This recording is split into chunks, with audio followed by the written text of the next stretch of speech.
First day of Russian class, I come in, I say, "Доброе утро," and I begin to speak only Russian.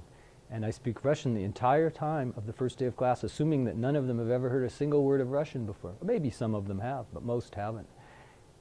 And they really learn Russian.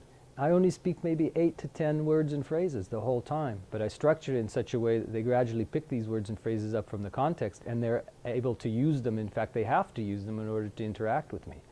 I also find out what their names are, and then I write them using the Russian alphabet on the board and have everyone write them down, not just their name, but everyone else's name.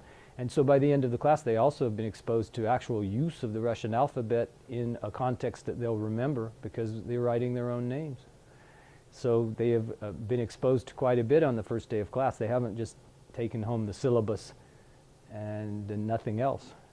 They already have been immersed in learning Russian, and they become interested in wanting to learn more.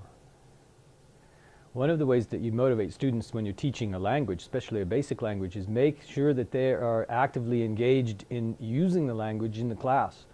You can do that in a number of ways. One of them is that you use it all the time yourself, and you carefully structure the class so that you don't use too much variety of the language. You just use what they're able to grasp from the context, and then you build them up from there.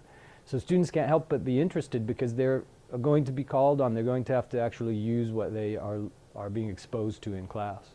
And they remember things better that way. Another way to make students engaged in learning the language is not just to teach the structure of the language, but combine it, connect it with culture, with modern events that the country is involved in, bring to class some foods or artifacts from the culture, and have that be part of the language lesson.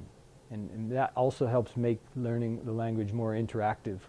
And students find that they'll remember things better when they are in an unexpected situation, like suddenly there are some Russian food that they are eating, or there's a Russian song, or there are some other things that I've brought to class that make the students feel like they're being exposed to Russia itself, not simply just to some features of the Russian language.